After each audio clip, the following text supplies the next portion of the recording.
Hey, we are live. Hold on, let me turn the DJ, turn the music down. My bad, sorry. The DJ was tripping tonight. You know, he had the music playing, but the lines opening, the not the bartenders, but the bouncers letting everybody in. How you doing, my man? How you doing? I'm doing good. I'm doing good. He probably mad because of your drink service with the lemon, with the 2/5 of club soda and all that. But That was a delicious dry. I got another one for y'all today, but before we get started, you need to swap your mic. You're on your bad mic right now. oh no, Hold on, y'all. What about now? Turn down. There you go. That's the real king. I don't know who that was before. That was an imposter. Well, But we got him out of here. Get him out of here. diddly Security diddly. took him out. Yeah, he got no tip on his way out either. Yeah. So but yeah, man, I got a new drink for y'all tonight. Listen, y'all gotta try this one. This one I call the special. Now, if you a diabetic, you don't want to drink this. I don't recommend it if you're a diabetic. Don't drink it. Do not drink it. But I was at a pizza place like last week, and somebody got a drink, and I was like, dang, that sounds actually pretty good. He did a quarter Dr. Pepper, a quarter Coke, and then like he splashed some like iced tea or something in it. So there you go. That's your drink for the week. Sounds pretty gross, probably terrible for your blood sugar, but yeah, there you go. But did you try it at least? No, why would I try something disgusting like that? And how you gonna recommend something if you're not even gonna try it yourself? No, look, y'all try it and you tell Security, get them out of here. Y'all try it and tell me how it is. The bartender hook somebody up with that. That one's on the house and it don't cost nothing. If you get that, that's on the house. So a quarter Dr. Pepper and a quarter Coke. Mm-hmm. What's the rest of the drink? That's only half. Mm-hmm. That's a little bit of iced tea, I think. What did I say? Iced tea? Yeah, I think that's what he put in it. It sounded like it wouldn't be bad because he was like, Coke and ice and Dr. Pepper, I guess, mix well together. Because he said Dr. Pepper was like too strong by itself, which I could understand because isn't like Dr. Pepper like 23 flavors of different stuff. Yeah. Yeah, so maybe he was on to something. I don't know. But then you mix it with Coke. That's like probably what the second sugariest drink in the world. So it's like what? Yeah, that's why I said if you're diabetic, don't try that. I send your sugar through the roof. To each their own. To each their own. I agree. But we got a good episode for you guys. We have another guest for this week's episode. I sent out a call to action, earlier in the week, and we got a few people who were interested, but we only got one person who was brave enough to actually want to come on the show. So this week at least. So, if we put out a call, we put out the call to action to y'all. Y'all gotta, put your big boy pants on, just come on the show. We're not pressing you, it's a chill environment. We just want to hear other people's story of, how they did life differently. So that's all. So next week's call to action, we're gonna put one out. Somebody else, from the audience, please come with us. Come on with us for this week. But before we get started, you got anything else for the people? How was your week?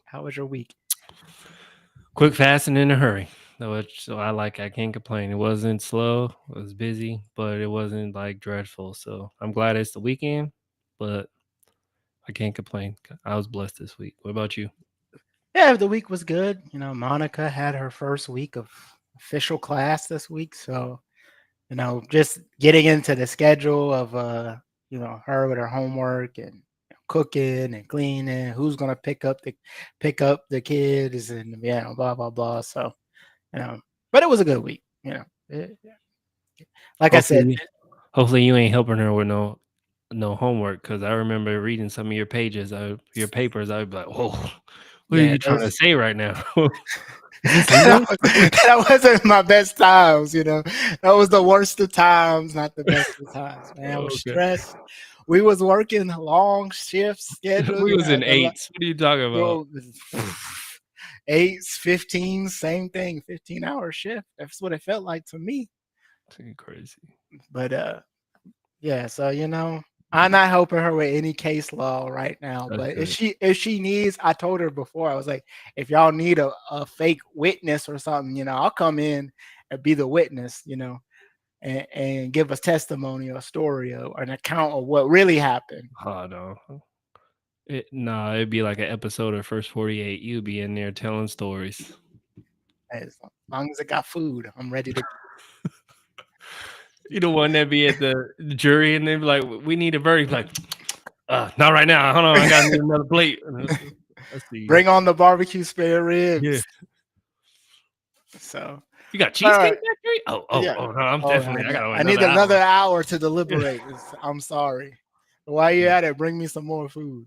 But yeah, I got, before we get started, you just brought up, I got called for juror duty actually in Florida, like right before we left. And so I show up and, I'm all presentable, I'm dressed up, ready to go. And like, I don't know if you've ever been called for juror duty, but So first you go in and there's like a preliminary basically like first round where they just like come in and they'd be like, is anyone in here have a felony? Is anyone in here, did juror duty? So, people are dropping like flies, whatever.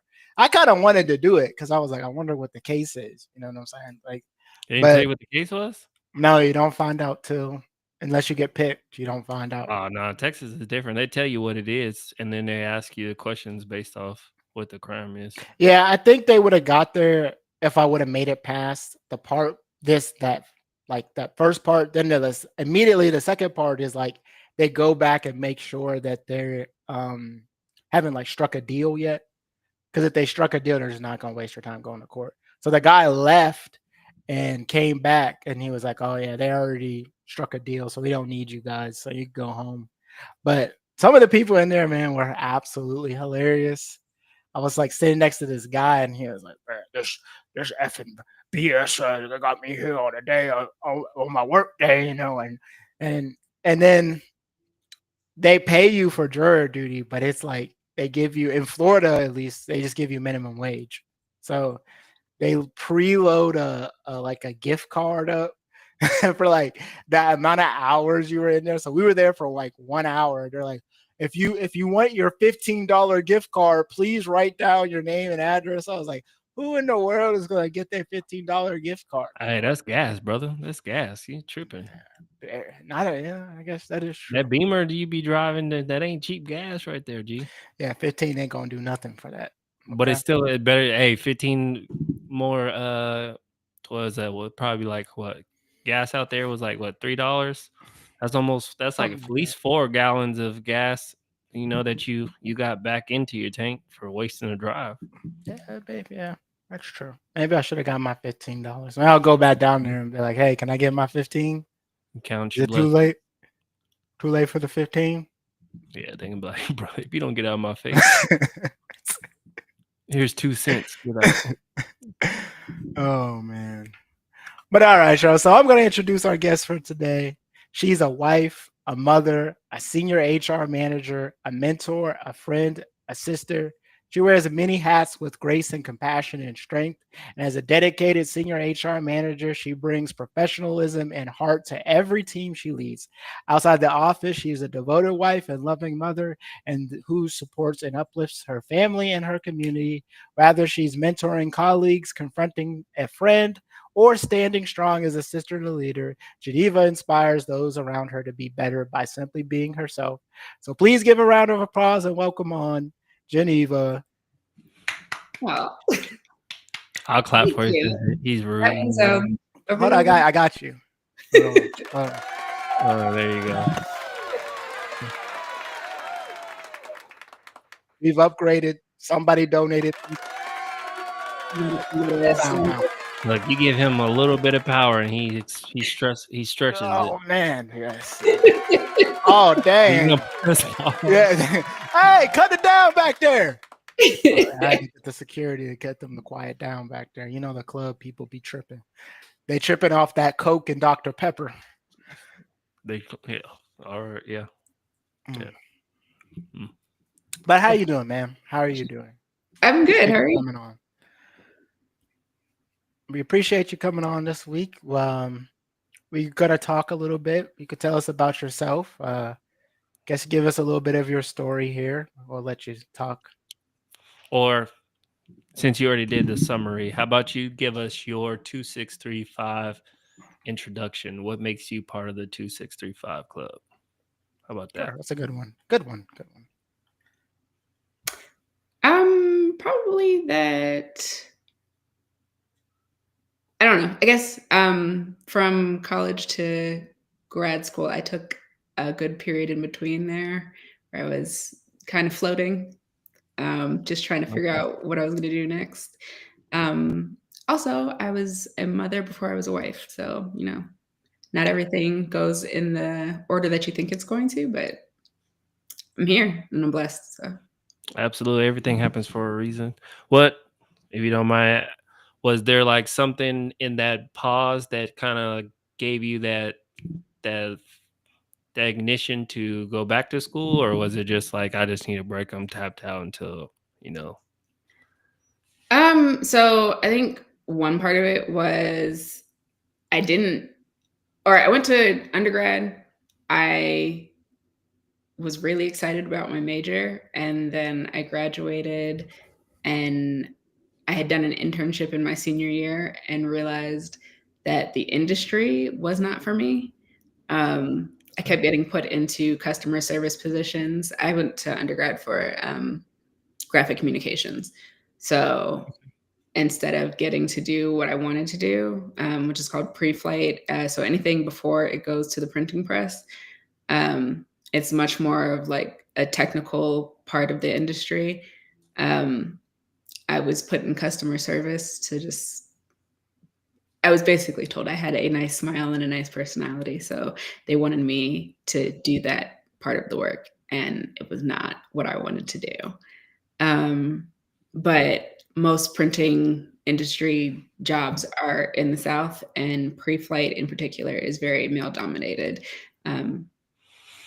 particularly white male dominated. So it was kind of an uphill battle because I didn't have either of those going for me.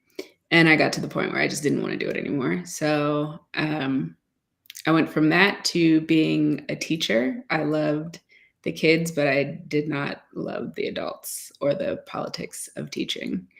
So I was just ready to move on from that. And then I moved to Virginia. I was working some random part-time jobs. And then I started working in an office. And from there, they basically needed help with HR, but I was an office manager. And so I was helping onboard people that were for our office because the headquarters was in California. But when I wanted to actually work in HR and be a part of the team full time, they told me that I didn't have the background for it, even though I was already doing the work. So I was just like, well, I want to actually do the work. So I decided I would pay to go to grad school myself because they decided they wouldn't, because that wasn't a part of my current job.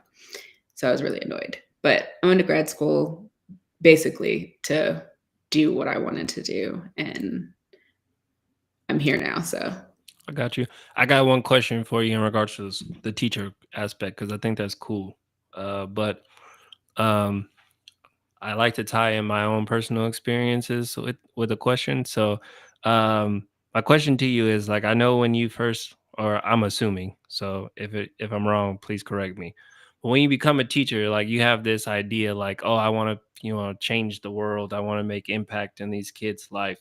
And then when you actually get to do something and you do the day-to-day operations and stuff, I always feel like, did it ever come to a point when you were like towards the end where you were like, my dream of making this impact is, I always like to quote movies, but they always say like Fugazi, it's like pixie dust, where it was like, and the reason why I asked that is because, like, when we're in the military, when you make rank and whatnot, you become supervisors and you get in control of all these troops.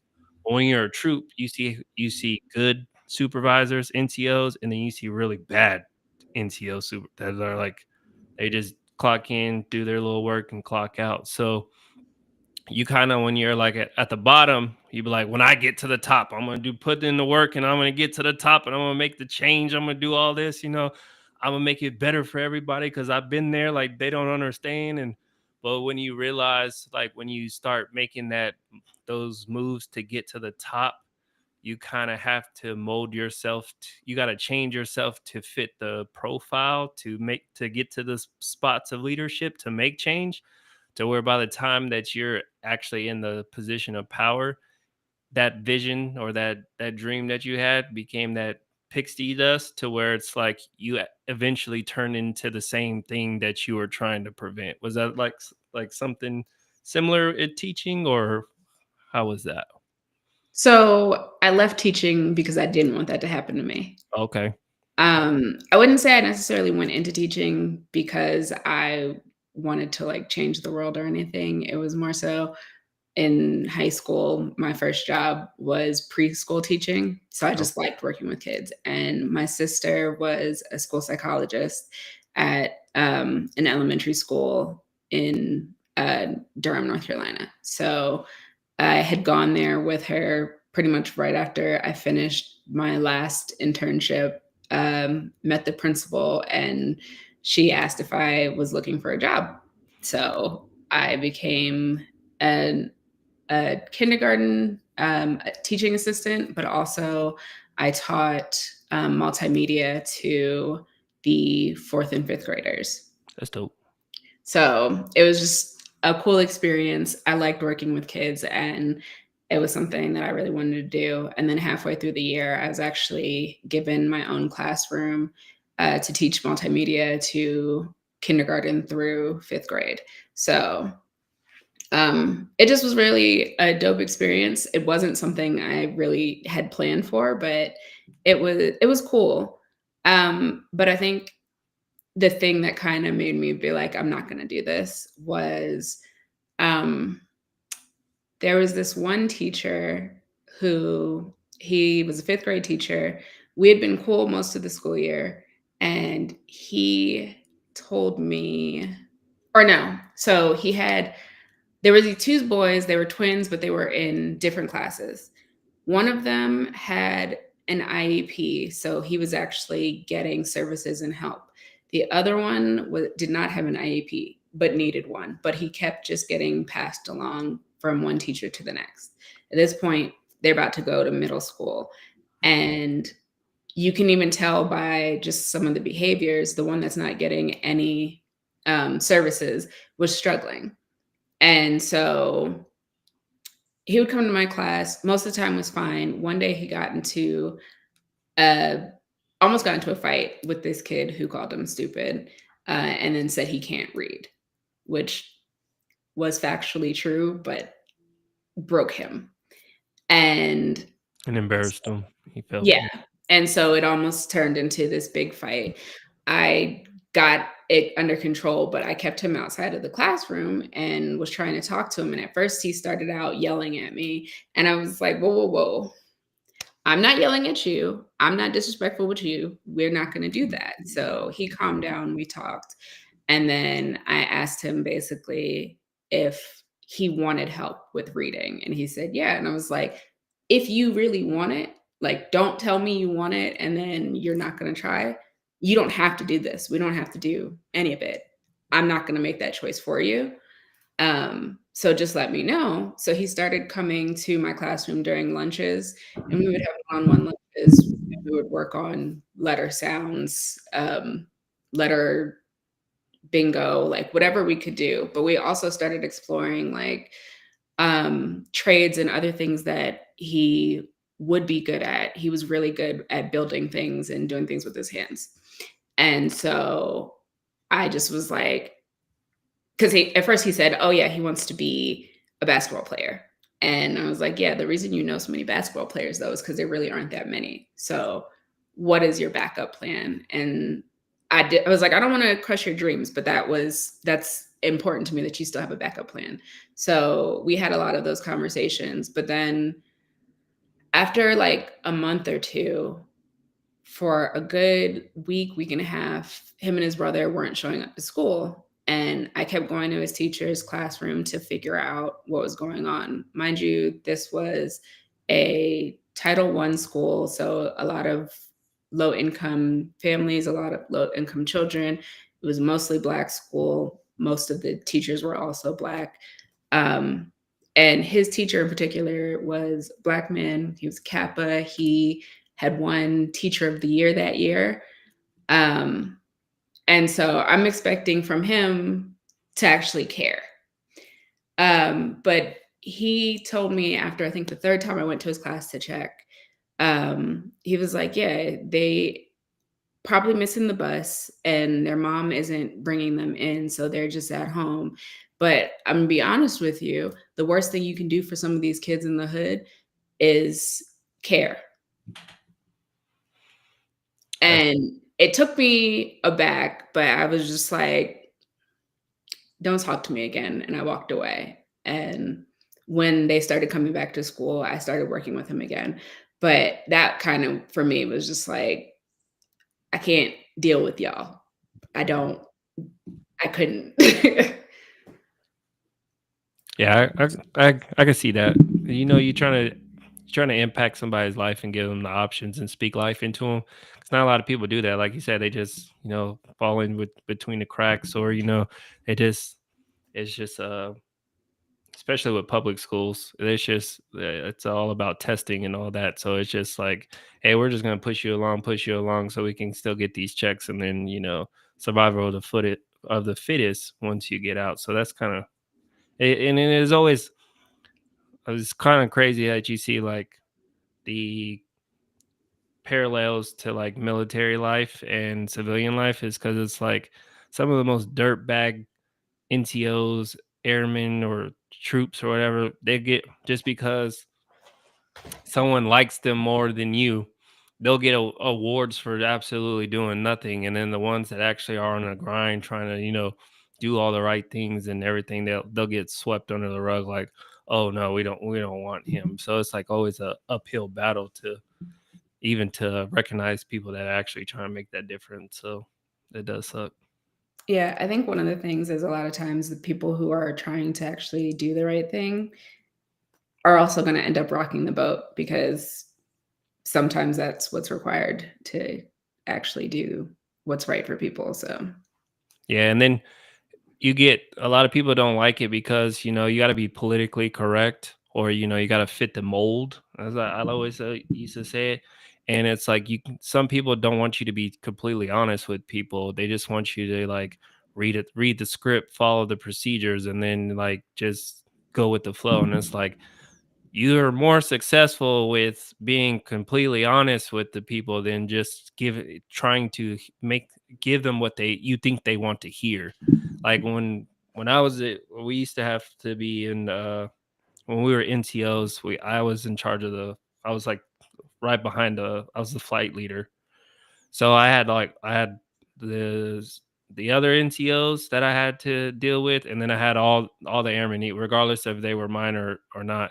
So when we used to get tasked with the like exercises or like just stupid assignments, I'd be like, hey, we used to do a little guard mount or whatever. I'd be like, all right, right now you got 15 minutes. All your complaining cries here, let's hear it now. Because once we go leave these doors, I don't want to hear it. Because honestly, I'm doing it with you.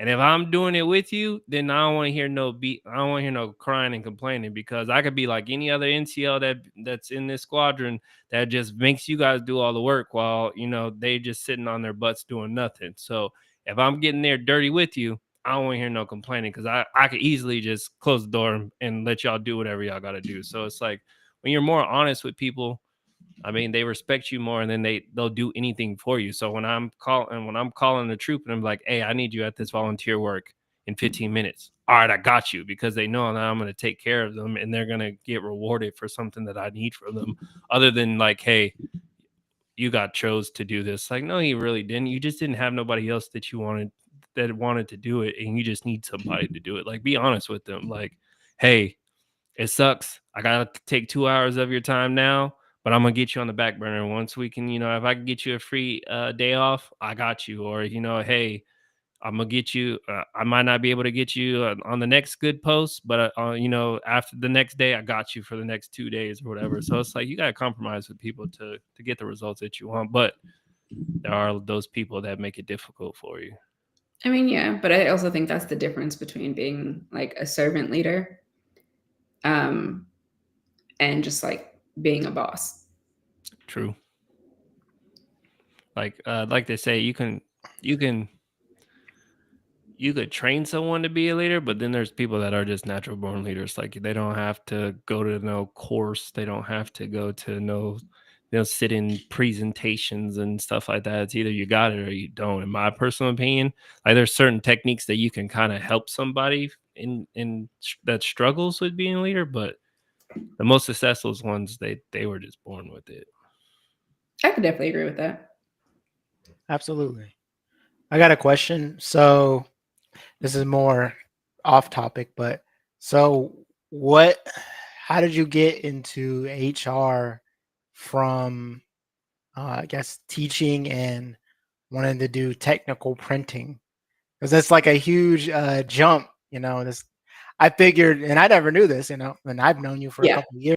I didn't know that you went to undergrad for that. So how'd you get from one to the other? Because that's definitely not a straight line to there. No, there's nothing straight about how I got where I am now. But basically, I was struggling, and I had been in North Carolina. Decided I wanted to go back home, and so I moved back in with my mom and was just working. And the office job that I got as an office manager, I had prayed and said that if I got this role, then like I would go with it. If not, I was gonna look into commissioning into the Air Force. And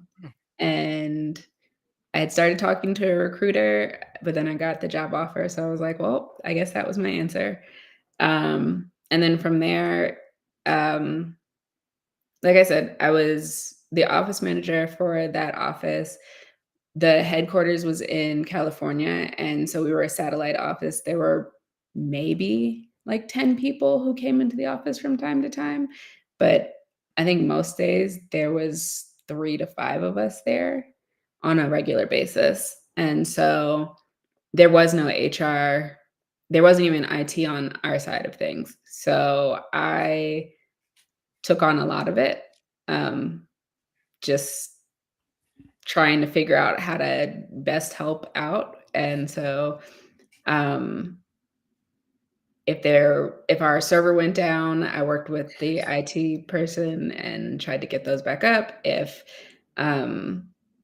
there was equipment needed, I was doing that. And then because HR saw that I had been willing to go above and beyond what my actual job was, and also I had started working with them on like putting together our office parties and things like that.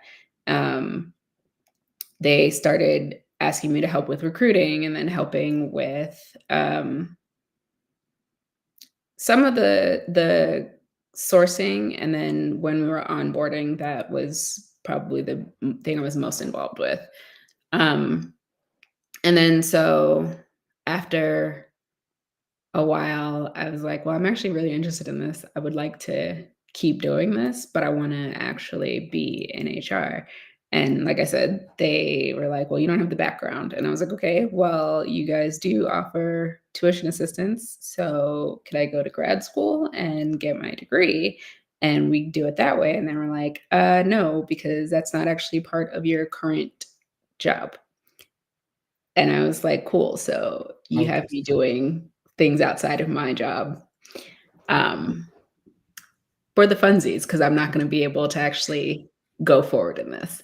So I started looking for a new job, but I also I applied to a couple of different grad schools, and then I got into Marymount initially for my MBA and my HRM. I was going to do 2 degrees, and then I realized I do not want my MBA because I am terrible at accounting. So I didn't do that, but I got my HRM. I enjoyed it, and I had started working for a military contractor, and I was just like, I think it was just an EA at the time. At some point, they started to run low on funding. I got laid off. It's probably the best semester I did in school, though, because I was not working full time and going to school full time. I was just able to focus on school. And then from there, I worked for a nonprofit, and just they didn't have HR, so I kind of just started doing things somewhat outside of the scope of what I was actually hired for. But in order to a lot of our school was like very hands-on things that we were supposed to do. So exploring different ways to get involved in HR. So I was kind of just doing that partially to get my grades. And then after I graduated, I started applying to different HR roles, and I got my first one as an HR coordinator. And then I eventually got promoted to what was I doing? An HR business partner. And then after that, I stop. Sorry, my kids just ran over here. I don't know if you can hear them. Don't worry about it. We can, but it's We all okay. got kids. But yeah, I was an HR business partner, and then I was getting frustrated because even though I got promoted, they didn't want to raise my pay. And so after a while, I just was like, I'm good on this. And so I left. It was around the time that I had also met Kenny. So It sounds like a WWE SmackDown down there going on right now. Yeah, that's what happens when you have multiple kids. You'll learn one day, baby. pretty much. 1 minute it's quiet, and the next minute is like 1000% chaos. It's just how it go. And then it'd be like Yeah. over minor things. You'd be like, "What's going on?" And it'd be like, "She took my pencil. You weren't using it, but it's mine." I'm like, "Oh God!" So trust me, I know. Yeah, that argument happens over like blankets, socks, whatever. Toys that they don't never play with ever again. And it's like I got a Literally. 4 going on 5-year-old, and I got a 18 well, she's almost 2, so she's a 2-year-old. So it's like hand-me-down stuff. Like it's like, oh, you don't play with, you never play with this ever again. And then she'd be like, "That's mine. That was mine when I was a bit." Like, yeah, but you don't use it no more. Like what? So it's that conflict all the time. Yeah, I have a 5-year-old and a 3-year-old, and they both now just share the 5-year-old's bed. But if my 5-year-old goes into my 3-year-old's room, she says, "Get out." And then it's like, "Mommy, he's in my room." I'm like, this is very crazy. You're in his room literally every night. But all right. But I forgot what I was saying. Oh, okay. So then I left that company, and that was around the time I met Kenny. And so got a job at Deloitte for 4 years as a consultant. I would never do it again. But their benefits are great. And now once we moved to Denver, I started working as a senior manager. So I am at a cooperative bank.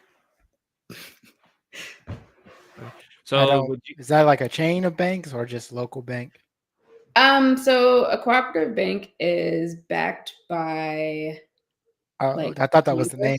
My bad. and huh?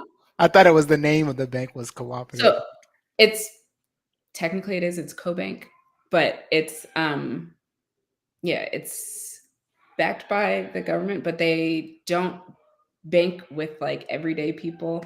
It's an agricultural bank, so they only really work with like farmers. Okay. So it's like USAA or Navy Kind of. Federal Credit, they do military only. Yeah. But yeah. Okay. For farmers. that one's on a bigger scale, right? Because they like most farmers, they do it for like their budget for the year. So they take out like these massive loans and then they pay it off when they get their cattle or so. It's kind of, but it's on a bigger scale just because of the clientele that they got. Yeah, because you'll never, granted, you don't walk into a USA either, but like you'll never walk in and actually get money. It's very much you are like there's no bank tellers. It's an interesting setup. I've only been there like a month, so learning a lot. Yeah, because my lady, she listens to a lot of like podcasts, and I guess this one there was like this podcaster, she was going back to like southern states and like giving like testimonies on like like the one I can remember. I don't want to butcher. I don't know the name of it, but the story that we were listening to, it was she was giving a story about a sugarcane farmer in Louisiana, I think it was, and basically it's like generational. They started when they were still slaves. They've worked their way up to where they could buy the land, and then they bought massive lands. They had successful businesses, but I guess the business, like a lot of banks are trying to like promote Caucasian farmers. So it was like this story where this like sugar Are you cane, talking about Queen Sugar? it could be. I don't know the name of but it was like a family farm. It wasn't like no big uh industry, but basically he lost like his land, and he was like doing everything to fight to get his land back and stuff like that. And then it was like some white guy took over his land, and they like interviewed him, and basically he was like, hey, that has nothing to do with me. But it was like the loan systems on how they're kind of like the company that you work for. They apply for these loans that's helps them out for the entire year, and then they basically just like write a check and pay it all back. But they have without these loans, their day-to-day operations aren't successful. So that's how some of the banks were screwing them over, because they would delay their funds. Like they would, I guess there's like certain periods where you have to have your funding. So it was like, so yeah, I can't remember it, but if I ask her, she'll let me know, and I'll put it in the chat for everybody. So I think what I was talking about is a TV show, but I feel like it's based off of that because Could Yeah. be. But Yeah, that's super interesting. I never, I always find it interesting, even though I've only had two people on here, just of like how people can get from one place to another. It's always just so unique to the person. And so we always ask a question on here. If you could go back and, or if right now, if you could stop and be like, you could do whatever you want, what would that one thing be? like if I had no financial Yeah, that's it. responsibilities, no Anything. bills. No You still have bills, no kids, but you kids. didn't have to worry about Your daycare and none of that. yeah. You just wanted to swap into a different. I'd either be an interior designer or a fashion designer. Okay. I am a creative at heart. Half of my office right now is actually my craft space. It's more than half, to be honest. So it's more like it's more than a hobby, but not enough to pay the bills type thing. Is that what? Yes. Okay. I enjoy it a lot. I think I have a hard time with monetizing my hobbies though, because then it makes me be like, I'm not interested anymore. Yeah, I got you. So you just like to do them just for fun. Yeah. Yeah. I'm the same way. Like I like to play video games, but I don't think I could be a video game streamer or anything like that. Like I've done some test streams on here to start with some gaming, and I don't know. It's not the same when you're like doing it for money or views or whatever. It's not fun. It kind of takes the fun out of it. It's more grindy. I just think Yeah. I just think it loses, like, when I started flying drones, I told Malcolm, like I used to just like to fly drones. Like I got into it, and then I started doing the thing, and it was good. Like I was making a lot of extra money, but at the same time, it was like I just like to fly drones. I just like to take the pictures and see the aerial footage. I don't really want to be, dealing with people, complaining about their roofs, Mhm. and their insurances, and talk about, oh, my rates are going to go up. It's weird because it's like I don't have anything to do with your rates. I just came here to take the pictures and send them back.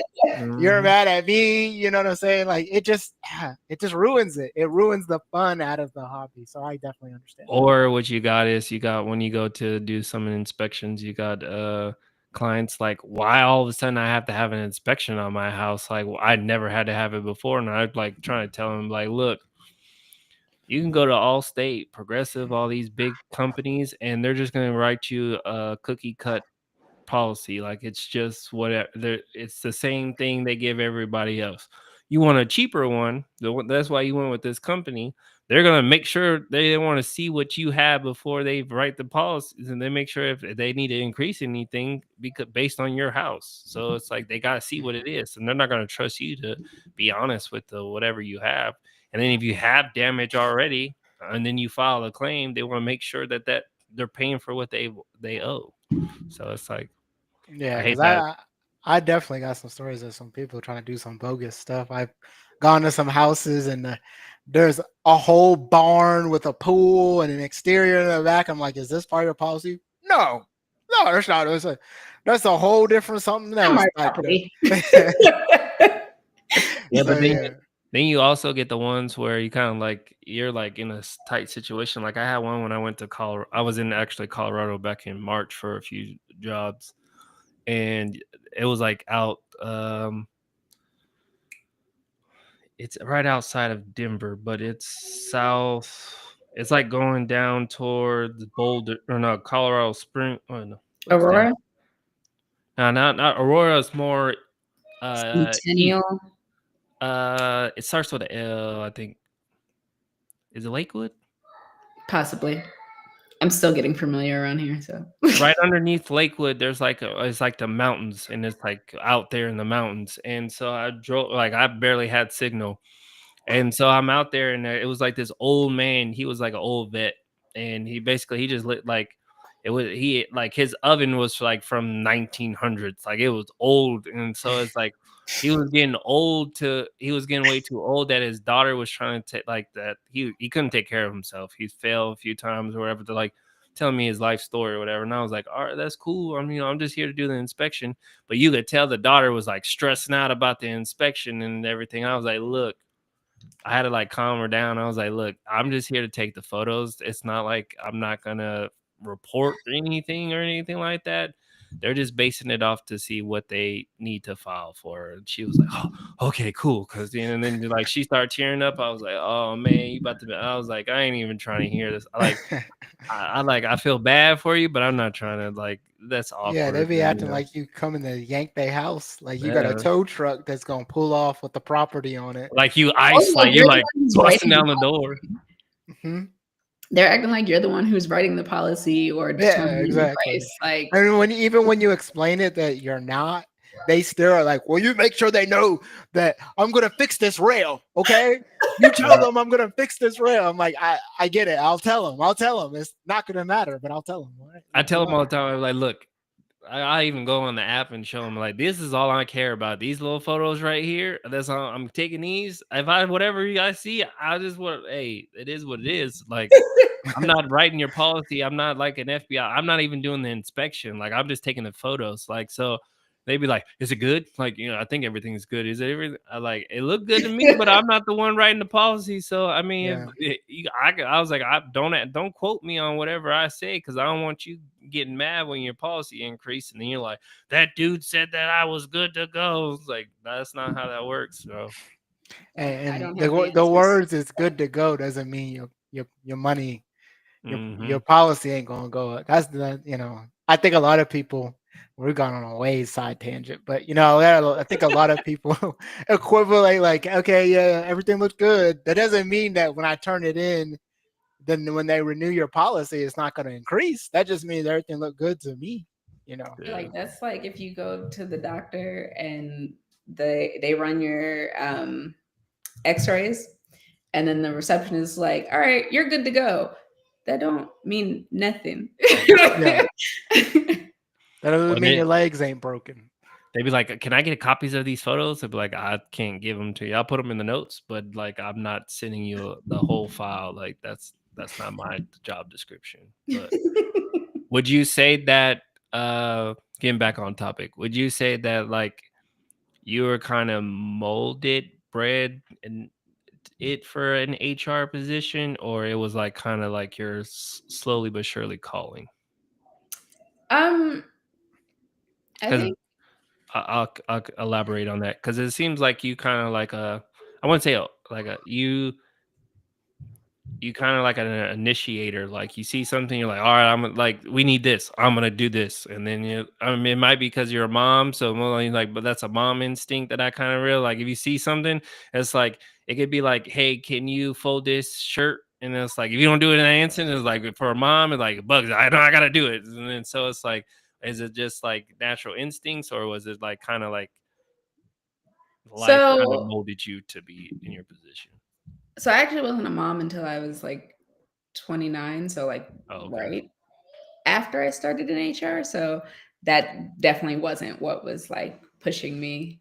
Um, I think more than anything, there was a point in time where I considered psychology, but my sister, one of my sisters, my older sister, is a psychologist, and she's 9 years older than me.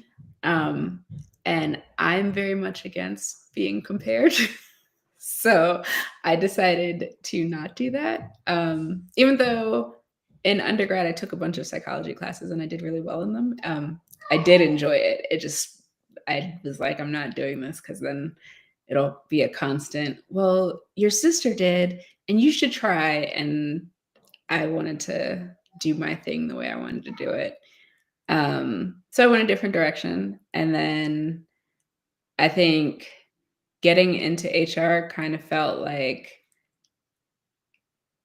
work psychology. That sounds stupid, but it's like as much as people are like, "Oh yeah, HR is not your friend. They're not there to help you." If it's somebody who's actually good at their job, they usually are there to help you because helping you also is going to protect the company that they're working for. As much as it's like, "Oh yeah, HR is there to protect the company." You can't protect the company without protecting the people that work there. Yeah, I what would think you? Oh, go ahead. that I was just saying the day-to-day people. Yeah, I was gonna say, what would you say since we're talking about HR? You know, we see the memes all the time where people are like at work, and then you'll see the comments like HR's was notified the next day or whatever, or he had termination papers on his desk the next day. But I would say, what do you think the stigmatism behind HR comes from? Is it because there's HR people that are like really bad at their job and they're like trying to get people fired? Or is it the businesses that pressure HR into being the bad guy? I think a large part of it is in past years, HR wasn't really something that you actually studied and went into. There's so many people, especially older people who are in HR, who are like, "Yeah, I fell into HR." So it was kind of just like, yeah, they got an opportunity and they were like, "Yeah, I'm doing recruiting or I'm doing some sort of HR generalist or specialist job," and they just kept going in that direction and were just allowed to sometimes fail upwards. Um, so they, so for example, one of the job that I was the I got promoted to HR business partner, but they didn't want to actually give me a raise, which is insane. Um, my director, at one point, his excuse for why I hadn't gotten my raise yet was because he didn't know the budget, which we both work in HR. I know that's patently untrue. You are the keeper of the budget. How do you not know it? Or are you saying you're bad at your job? Um, my my first manager was amazing. She's actually still one of my mentors now. But my I got switched to a different manager once I got that promotion.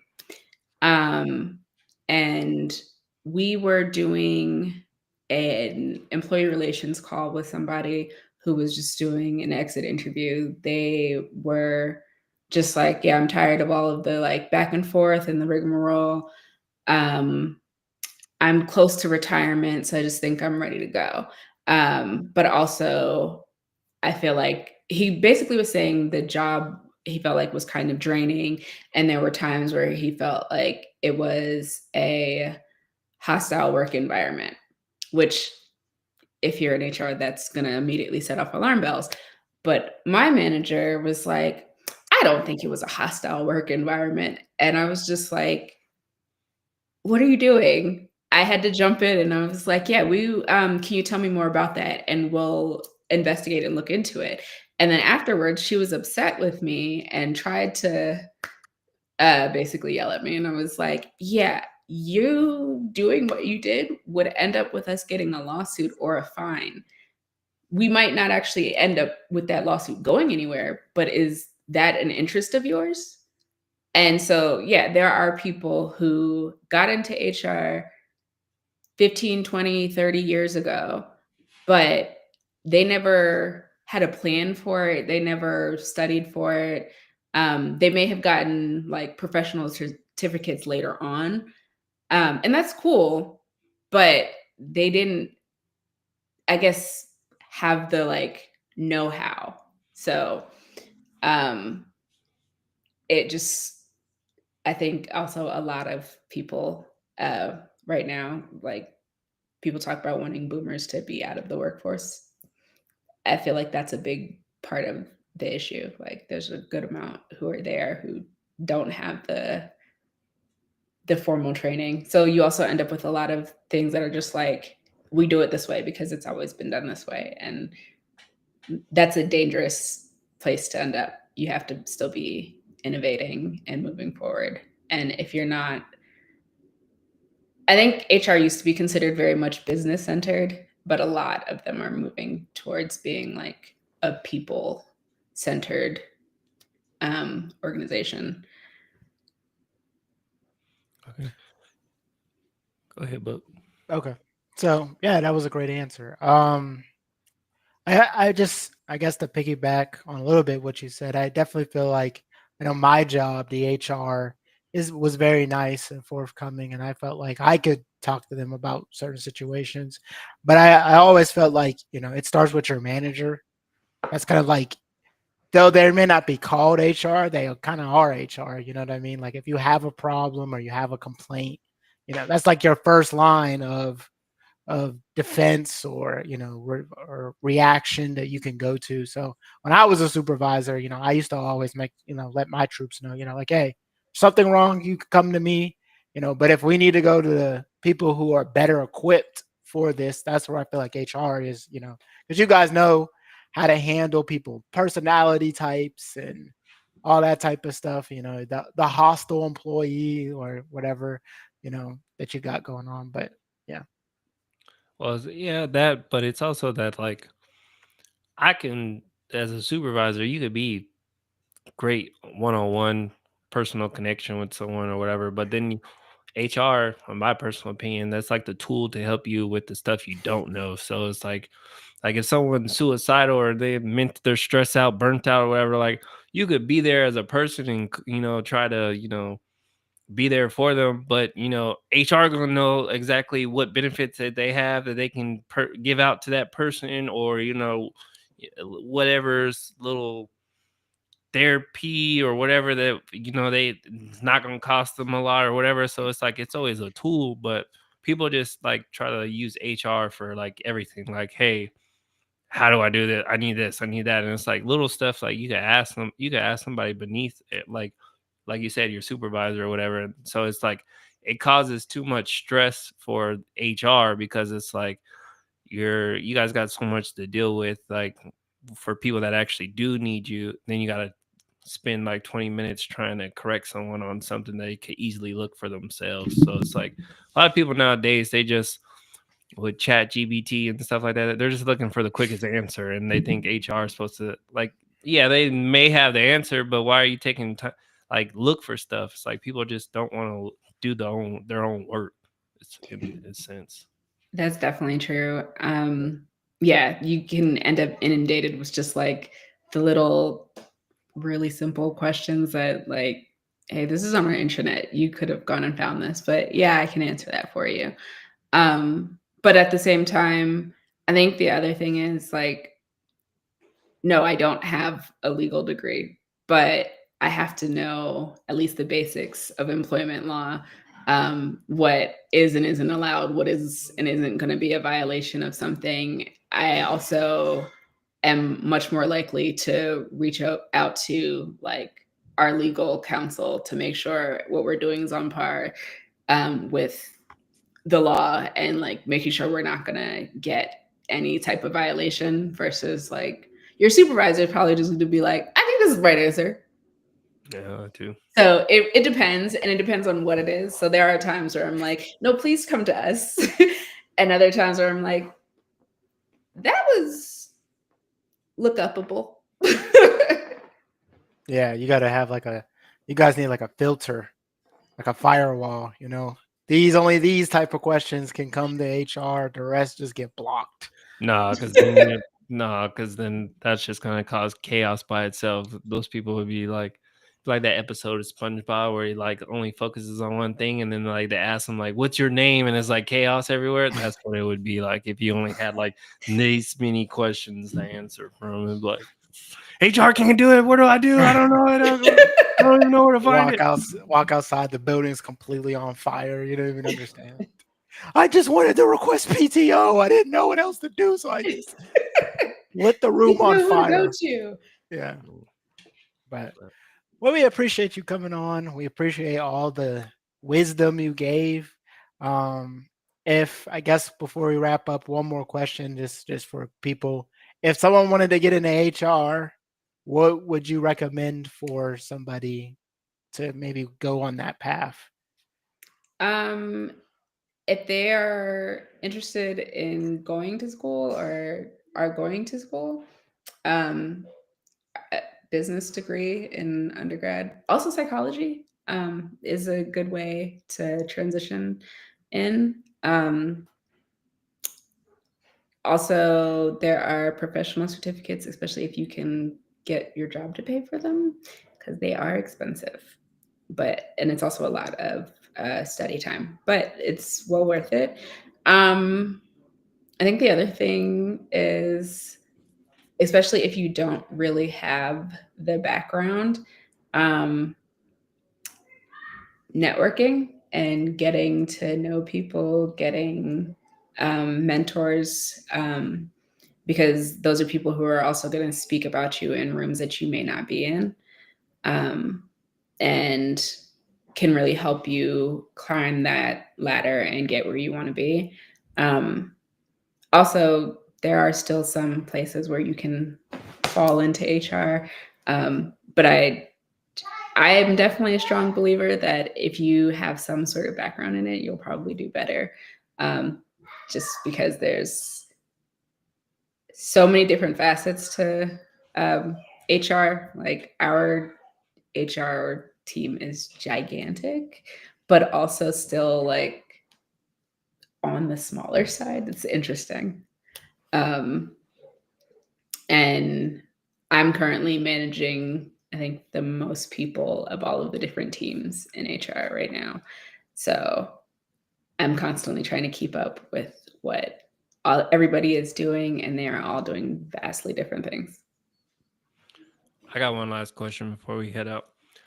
If you could go back in time and talk to Geneva way back then, what would you tell yourself back then? Like, is it, quote unquote movie, is it worth it? Like all the stuff that you went through, like would you go through it all again to go back to HR? Or is this just like it's like I survived this, or this was like a calling to me type thing? I think if I could go back, I would change what I went to undergrad for. I'd probably do psychology and then still go to HR after the fact. I think some of the things that attracted me to HR was like I liked the work, and that was cool, but I also was finding out how much you could make in that field, and I was like, oh, I want to do that. Yeah. But I think I would still get to this point. I just think I would have probably found ways to do it faster, because The first probably 6 years of my professional life were very random. My resume prior to like, I think 7 years ago was a hodgepodge of just different things that I did and had very rarely ever had anything to do with one another. Whatever paid the bills, I mean, whatever got Pretty you. much. We all was there. Don't trust me. 6 months as a phlebotomist, then 2 months as a cash register, 3 months as an underwater diving instructor. 2 Yes. weeks as a pool guy, like it's just Yeah. random. It was like, whatever, if it pays me and I can like feel good about doing this work, I'll do it. But I had very little direction in what I was doing. And then I went ahead and was like, okay, I'm now focused. But I also think that I'm a child of immigrants.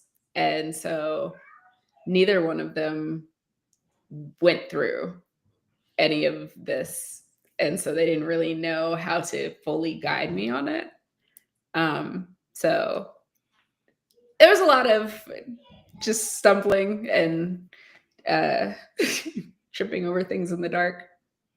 I mean, that's a lot of us because like our parents only got to so high, and then it's like, and then they busted their butts off for us to go higher, and then it's like some of the things that got us higher we don't know because we have never done it, and we can't go to them because they really don't know what we're talking about. So it's just like it's like a huge learning curve, but it's like the struggle of life. It's like, you know, you're here, you want to get your kids to go higher, but then it's like you got to try to learn, or at least for myself, I try to learn like the above my level now so that I can kind of like, hey, don't be doing this. We need to stick on this path. We need to be doing this because it's going to elevate you even higher. It's going to make it easier for you instead of just like, you know, go to school. Like most kids, most parents are like, oh, go to school, graduate, go to college, you know, get a good job. You're successful in life. And it's like, yes, to some That's people, not yes, really how that but that's works. not gonna help me. I know you got all this, I got life insurance, taxes, all this that I don't know nothing about. So it's like, you know, it's Yeah, one of my nephews, when he graduated from high school, my aunts and my father had been like, no, you need to go to college, and that's how you get successful. That's the path. That's what you need to do. And he came and talked to me, and he was like, you went to college. I don't know if I really want to do that. And I was like, then don't go. It's not going anywhere. You can go later. Yeah. Like, you could go a semester later, you could go 3 years later. It's not going anywhere. Do what you want to do. Like, figure it out, because college is a big bill. And I am not an advocate for big bills. I have them because Especially with them garnishing your wages. that part. But even then, it's like, even in some aspects, like my dad was in the service, my grandfather was in the service and stuff like that. But it was always like 4 years of college or 4 years of the service, so I can get the free school or whatever. So I was like, all right, GI Bill, 100,000, whatever, cool.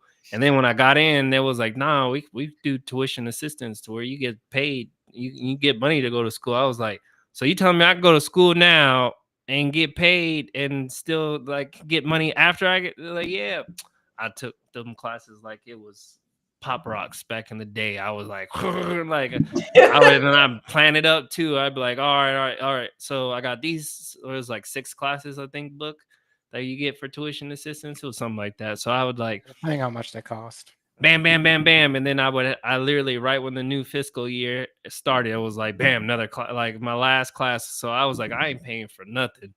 I was like, so when I got out, I had my bachelor's and I had my associates. I was like, cool. And I was like, I did it in a degree that, you know, if now that I have my GI Bill, if I find something that I was super passionate about, I go to school, paid for, don't have to worry about it.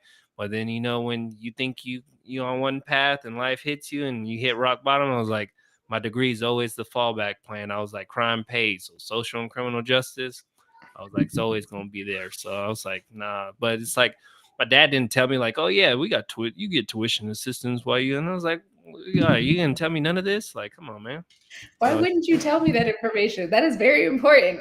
The only thing he told me was like, "Yo, if you're going to any service, go Air Force. That's it. Don't go any other branch." I was like, "All right, cool, got you." But no, like it's like the simple stuff. And then it was like, I'm originally from California, but military been bouncing around, and it was like all I had to do was 1 year of high school in California, and then I could have went to any public school free because of my dad's service. And I was like, yo, send me back home to live with a relative real quick just for a year, come back home. And then I go, nope, you're staying here with us. I was like, oh man, y'all just That's crazy. cheat. I was like, the cheat code's right here, and y'all don't want to enter the cheat code. I was like, I was so mad.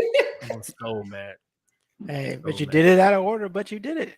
So, Yeah, but still, man, like I think that's the biggest thing for our podcast, and the theme for it is like, yeah, we did it, we grinded, we got to this point, but then you look back and it was like, if I just had the right tools back then, like how more elevated would I have been, than where I am now. So I think that's the most frustrating part about the whole And how much 265 faster could I have gotten here? Mm-hmm. But at the same time, I feel like asking an 18-year-old what they want to do for the rest of their life immediately after they've had to raise their hand to ask to go to the bathroom is a very wild concept. True. yeah, that's a lot. Especially You don't know when- anything about the world. You don't know anything about bills, credit, nothing. And here you are, what posed with one of the most important questions of your human life.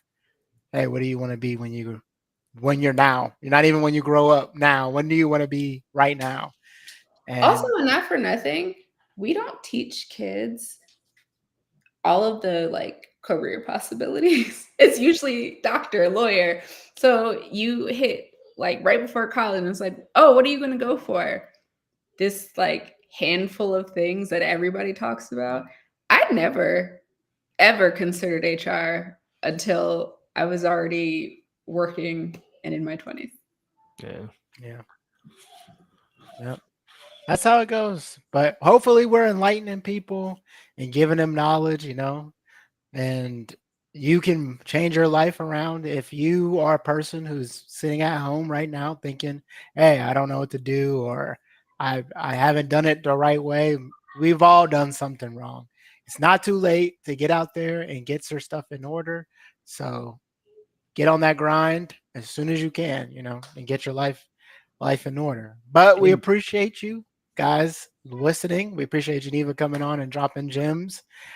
We will be back next Friday, hopefully with another guest. We'll see.